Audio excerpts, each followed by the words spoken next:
Assalamu alaikum wa rahmatullahi wa barakatuh. Jama'a barkamu da sake saduwa da ku a cikin wannan channel namu mai suna Mahmud Tech TV. Sunana Mahmud Umar kamar yadda kuka sani. A yau insha Allah darasinmu zai koyar ne akan yadda zaka kulle katin cikin wayarka babu wanda ya sai kira da shi sai kai kadai. Sau da dama zaka kalla mutum ya samu dan kudin shi ya siya kati ya sa a wayar shi. Sai ko ta kanwar shi haka ko yayar shi ko wani ne wanda yake dan jin kunyan shi haka sai karɓa wayan shi ya ce zai yi kira da shi. Sai daga baya kuma ka zo kana jin haushin hakan, ya za ka yi ka magance wannan abun? Ku biyo mu ku sha kallo.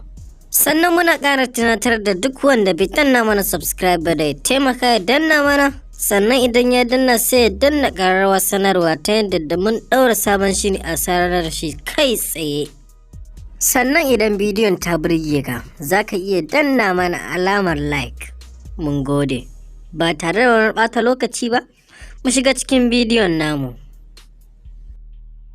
Da farko za ka shiga calls na wayanka. Idan ka shiga, sai ka danna wannan ɗan madanai ɗin, sai ka danna.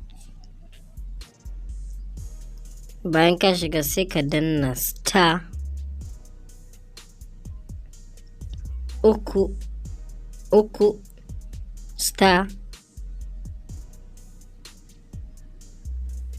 0 0 0 0 hash, sai ka danna kan layin da kake so. mu bar mu danna. Yawwa gashi nan ya rubuta. To idan ka yi kira, bari mu gwada muku kira ku ji yadda zai kasance abu.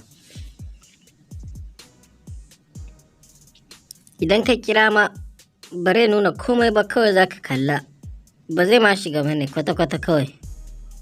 Da haka ne za ka kulle katinka. Idan za ka buɗe kuma za ka danna hash 33 star 00 guda 4, sai ka sake danna hash. Shikenan za ka kalla layinka ya buɗe. Shikenan za ka yi kira kama yadda ka ga dama ba tare da ka sha wahala ba. Bari mu kuji. Yawwa yanzu wayar mu ta fara ringi. Bari mu sa muku hands free kuji. Yawwa gashi da yanda dai za ka yi ka cire idan ka saka. To jama'a, ta wannan hanyar ne za ka bi ka magance wancan matsalar da muka magana a baya.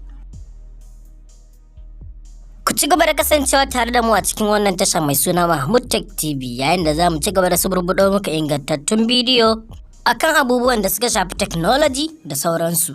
Sannan kuma ku ci gaba da danna mana subscribe domin shine zai karfafa mana gwiwa. Sannan idan wannan bidiyo ta burge ka sai ka taimaka ka danna mata alamar like. Da duka ran muka kawo ƙarshen wannan shiri namu na yau, sai kuma wani lokaci don Allah ya kai mu, ni ne naku Mahmud Umar nake cewa da ku mu huta lafiya.